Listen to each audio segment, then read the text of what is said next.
Episode की शुरुआत में जू वेट कर रही होती है कि कहीं वांग ने उसे झूठ तो नहीं कहा। और यहाँ पे जो लिया है और फैंग है दोनों मजाक उड़ा रहे होते हैं, क्योंकि लियान को पता चल गया था कि जू ने फैंग से कहा कि वो भी इंगेजमेंट करे। जहाँ लिया हंसती है और कहती है उससे कौन शादी करेगा, इधर देखने को मिलेगा। वांग आता है और यहाँ पे जू बोलती मैं कब से तुम्हारा वेट कर रही थी। कहता है आई एम सो सॉरी, वैसे मैं तुम्हारे लिए ये गिफ्ट लाया हूँ। यहाँ पे वो लोग वेट कर रहे होते हैं जू का कि वो अभी तक बाहर क्या कर रही है, कहीं बाहर रह कहीं वो बाहर से बाहर ना चली जाए अपने फियांसा का वेट करते करते। लेकिन यहाँ पे फ्रेंड खूबसूरत जू आती है जो कि बहुत ज़्यादा प्रीटी ड्रेस था। जहाँ फैंग और लिया उसके जो फ्रेंड सर्कल में थे वो कहते हैं कि ये तो लिया तुमसे भी बहुत कई गुना ज़्यादा खूबसूरत लग रही है। और ये ड्रेस ओ माय गॉड, ये बहुत बड़े डिज़ाइनर ने सिया है, इसके लिए तो लोगों ने पहले से पेमेंट पेड किए, लेकिन ये जू को कैसे मिला। जहाँ लिया काफ़ी गुस्सा होती है इस सब बात सुन के। जहाँ जू के पास जाती है और कहती है क्या हुआ, अकेले आई हो, सगाई नहीं हुई है क्या अभी तक तुम्हारी। अरे तुमने तो कहा था कि तुम इंगेजमेंट कर चुकी हो, अब क्या हुआ। जहाँ हंसती है और उसके फ्रेंड सर्कल भी हंसते हैं। जहाँ आता है वांग और एकदम से एंट्री होती है खतरनाक। कहता है ये मेरी फियांसे है और इससे मेरी शादी होने वाली है, तो कोई से परेशान करे ये मुझसे बिल्कुल बर्दाश्त नहीं होगा। ये बात सुन के जू को थोड़ा जान में जान आता है, क्योंकि उसको सब लोग टॉर्चर कर रहे होते।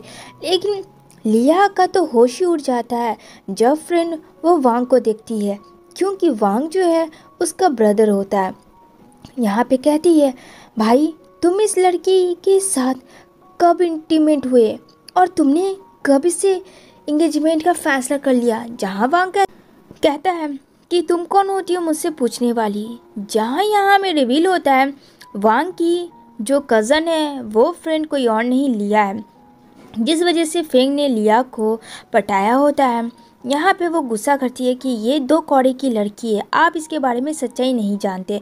तो वांग कहता है क्या मैंने पूछा था कि फेंग किस टाइप का लड़का है, वो भी तो तुम्हारे लायक नहीं है, बट तुम उसे डिज़र्व करती हो। जहाँ फेंग को गुस्सा आता है और कहता है अपनी हद ना भूले, आप सीईओ कंपनी के सीईओ है तो इसका क्या मतलब है। जहाँ वांग बोलता है ये मेरी फियांसे है, लेकिन यहाँ पे लिया कहती है ऐसा नहीं कर सकते आप, और मैं इससे आपकी शादी नहीं होने दूँगी क्योंकि ये एक कैरेक्टरलेस लड़की है। उल्टा सारा ब्लेम जू के ऊपर ही डाल देती है। लेकिन वांग फिर भी सपोर्ट करता है और कहता है तुम्हारे बोलने से मैं अपना डिसीज़न चेंज नहीं करूँगा, ये मेरी फियांसे है और इसके साथ कोई भी बदतमीज़ी से ट्रीट करेगा ये मुझसे बर्दाश्त नहीं होगा। जहाँ लिया बोलती है आपको अपने रेपुटेशन और हमारी फैमिली का थोड़ा सा भी नहीं पड़ा है। जहाँ वांग बोलता है अच्छा लिया क्या तुमने सोचा था। जहाँ पे बोलती है कि कम से कम फैंग इतना तो डिज़र्व करता है कि वो कंपनी का छोटा मोटा तो चला ही लेता खुद का, वो कंपनी में सीईओ तो है, हालांकि हमारे जैसा नहीं है लेकिन फिर भी उसकी खुद की कंपनी है। लेकिन ये 2 कौड़ी लड़की में आपका क्या दिखा। जहाँ वांग कहता है तुम प्रेग्नेंट हो ना, क्या ये सही है इंगेजमेंट के पहले ऐसा। जहाँ पूरा इंसल्ट कर देता है वो अपनी सिस्टर का। अब लिया को काफ़ी गुस्सा आता है और फैंग कहता है कि आप इस तरीके से मेरी फियांसे से बात नहीं कर सकते। जहाँ वांग कहता है अगर आपको प्रॉब्लम हो रहा है तो आप अपनी फियांसे को लेकर यहाँ से चले जाए। जहाँ फैंग और लिया के फ्रेंड सर्कल में थे वो सब भी कहीं ना कहीं लिया और फैंग का ही मजाक उड़ा रहे थे। अब यहाँ पे वो बोलते हैं कि देख लेना मैं तुम्हें छोड़ूंगी नहीं, तुम्हारी वजह से आज मेरे भाई ने मुझे सबके सामने इंसल्ट किया, इसका बदला तो मैं लेके रहूंगी। जहाँ वांग कहता है पहले अपना सोचो और अपने फियांसे का, दूसरे के बारे में मत जानो। तभी यहाँ पे वांग कहता है अगर मेरी फियांसे के करीब कोई भी आए तो मुझसे बुरा कोई नहीं होगा। जहाँ वांग के चाचा जी आते हैं और यहाँ लिया के डैड, तो लिया बोलती है अपने डैड से देखिए ना डैड ये इंसान 2 कौड़ी लड़की की वजह से मेरे एंगेजमेंट को आ गया तो नहीं। जहाँ उसके डैड कहते हैं लिया के कि वांग मैंने तुम्हें अपने बेटे से कम नहीं माना है, तुम्हें पता है कि तुम एक लौते वारिस हो सीईओ कंपनी के, क्या तुम्हें शोभा देता है कि अपनी सिस्टर के एंगेजमेंट को इस तरीके से इस लड़की की वजह से बर्बाद करो, जबकि तुम जानते हो कि ये लड़की की कोई कीमत नहीं है। इसे कोई नहीं जानता है, ये यहाँ की है भी नहीं।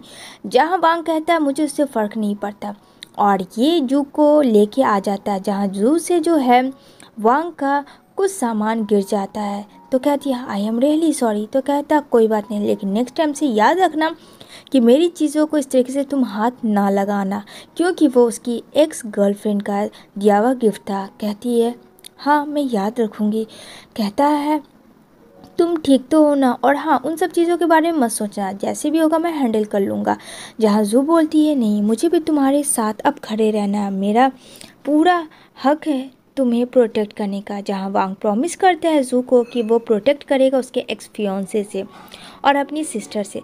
जहाँ वो लोग बाहर जा रहे होते हैं, जहाँ लिया तमाशा क्रिएट कर देती है कि भाई तुम यहाँ इसके साथ क्या कर रहे हो, इसको अपने घर में ले आए, ये मेरे घर में नहीं रह सकती है। तो वांग कहता है ये भूलो मत, ये तुम्हारा घर नहीं मेरा भी घर है, और अगर मैं चाहूँ तो तुम्हें यहाँ से धक्के मार के भी निकाल सकता हूँ, और मेरी वाइफ को किसी पे हक नहीं है कि वो इस तरीके से उसके साथ कोई भी बिहेव करे। जहाँ जू कहती है कि रॉन्ग तो तुम हो लिया, गलत तो तुमने किया। जहाँ उसके डैड लिया के बोलते एकदम से खामोश हो जाओ, तुम इन सब चीज़ों के बीच में ना आओ और ना तुम बोल सकती हो मेरी डॉटर को।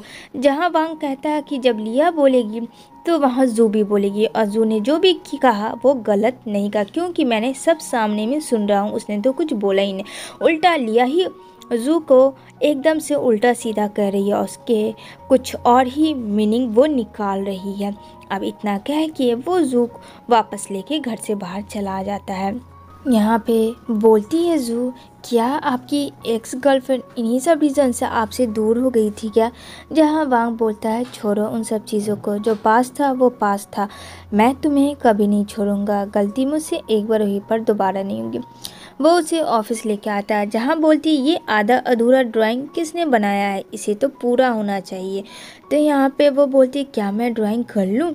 जहाँ वांग और जू इस ड्राइंग के लिए दोनों करीब आते हैं और दोनों एक दूसरे के बहुत ज़्यादा करीब आते हैं, लेकिन फ्रेंड कबाब में हड्डी बनने के लिए लिया फैंग को लेकर तमाशा क्रिएट करने उसके ऑफिस वांग के पहुँच जाते, जहाँ काफ़ी गुस्सा करता है फैंग और चिल्लाता है। लेकिन यहाँ पे जू बोलता है डोंट वरी मैं हूँ ना, और लिया फैंग को लेकर आती है।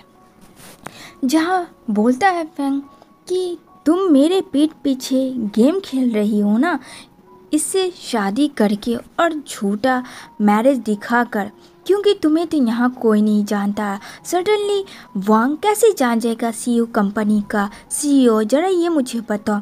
यहाँ पे जू कहती ये क्या बकवास हो, अगर तुमसे अमीर है तो मैं गेम खेलूँगी, ये किसने कहा तुमसे? यहाँ पे बोलता है फैंग मुझे सब पता है। वांग को मैं बहुत ही अच्छे तरीके से जानता हूँ, क्योंकि वांग ने मुझसे 900 मिलियन का भुगतान करवाया है मेरे कंपनी से लॉस। तो या तो तुम दोनों मिलके मुझसे रिवेंज ले रहे हो, क्यों? सही कहा ना। जहाँ लिया कहती है भाई मेरी बात सुनिए, मैं आपकी बहन हूँ और आपको इस लड़की से दूर रहना होगा। जहाँ वांग कहता है पहले तो तुम अपने भाई बोलना बंद करो, क्योंकि गंदी जुबान से मुझे शोभा नहीं देता है कि मैं तुम्हारा भाई बनूं, और अपने फियांसे को लेके यहाँ से जाओ, जो कि उसने खुद 2 नंबर काम करके मेरी कंपनी को फंसाया था, और जब खुद फंस गया तो उल्टा ब्लेम कर रहा है सीईओ कंपनी को। यहाँ पे जू बोलती है दूर हो जाओ अब वांग से, नहीं तो देख लेना मैं क्या। जहाँ लिया बोलती है अच्छा तो देखो मैं क्या करती हूँ, अब आगे क्या हो इन दोनों के बीच में फ्रेंड, ये जानेंगे हम लोग आने वाले नेक्स्ट एपिसोड में।